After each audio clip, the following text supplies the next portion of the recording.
Hello friends, welcome back to Deep Tamilachi Farm. இன்னைக்கான video என்னன்னு பாத்தீங்கன்னா காஃபி புட்டிங். வாங்க வீடியோக்குள்ள போய் தெரிஞ்சுக்கலாம் எப்படி செய்யலாம் அப்படிங்கறத. இவ்வளவுதாங்க நம்ம காஃபி புட்டிங் தேவையான பொருள்.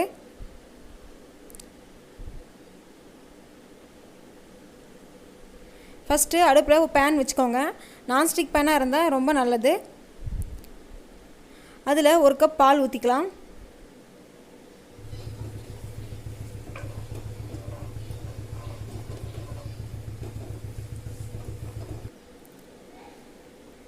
பால் நல்லா கொதி வர ஸ்டேஜில் சக்கரை போட்டுக்கலாம். நான் சக்கரை பார்த்தீங்கன்னா ஒயிட் சுகரும் ப்ரௌன் சுகரும் கலந்து வச்சுருக்கிறேன்.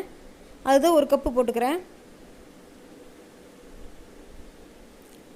சர்க்கரையும் பாலும் நல்லா மிக்ஸ் ஆகிற வரைக்கும் நல்லா கரைச்சி விடுங்க. அதை சிம்மில் வச்சுட்டு அது கூட சேர்க்க வேண்டிய பொருளை நம்ம தயார் பண்ணிடலாம். கார்ன்ஃப்ளவர் பார்த்தீங்கன்னா ஒரு 3 ஸ்பூன் அளவுக்கு கார்ன்ஃப்ளவர் சேர்த்திக்கலாம்.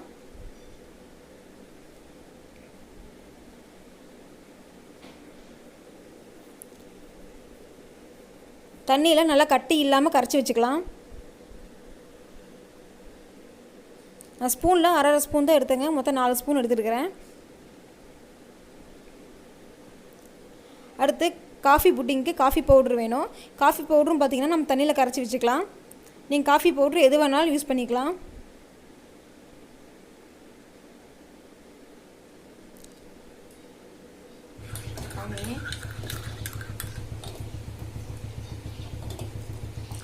பாருங்கள் நம்ம ரெண்டும் தயாராகிடுச்சு.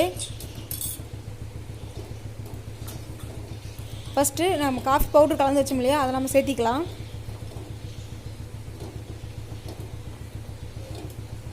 ஆனால் ஒன்றுங்க, இந்த புட்டிங் செய்யும்போது கன்ஃபார்ம் அடுப்பு வந்து சிம்மில் தான் இருக்கணும்.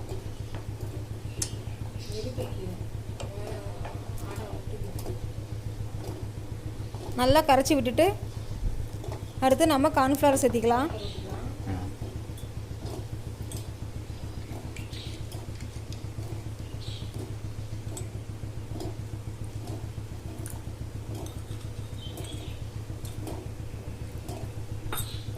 கார்ன்ஃப்ளவர் மாவு ஊற்றினோடனே கெட்டி ஆகிற மாதிரி இருக்குங்க. டக்குன்னு நம்ம கிளறி விட்டுட்டே இருக்கணும்.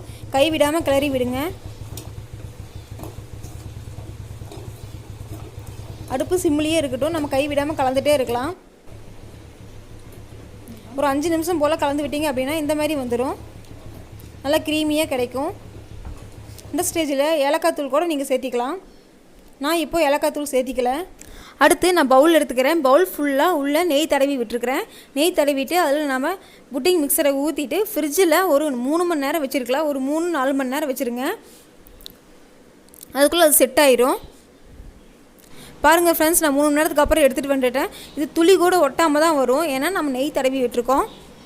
பாருங்கள் ஃப்ரெண்ட்ஸ், எவ்வளோ சாஃப்டாக கை வச்சாவே எவ்வளோ மெது மெது இருக்குன்னு பாருங்கள். டேஸ்ட்டும் சூப்பராக இருக்கும்.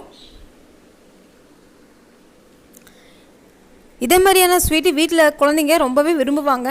நீங்கள் ட்ரை பண்ணி பாருங்கள். நம்ம இந்த மாதிரி லாக்டவுன் டைமில் வெளியில் போக முடியாது இருக்கிற நிலமையில் கடையில் கிடைக்கிற ஸ்வீட்டுங்கிற மாதிரியே நம்ம வீட்டில் இருக்கிற பொருளை வச்சு நம்ம வீட்டில் தயார் பண்ணுறோம். ஆரோக்கியமானது கூட. நீங்கள் உங்கள் வீட்டில் ட்ரை பண்ணி பார்த்துட்டு எப்படி வந்துச்சு அப்படிங்கிறத கமெண்ட் பண்ணுங்கள்.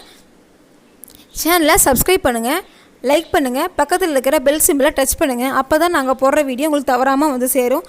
தேங்க்யூ.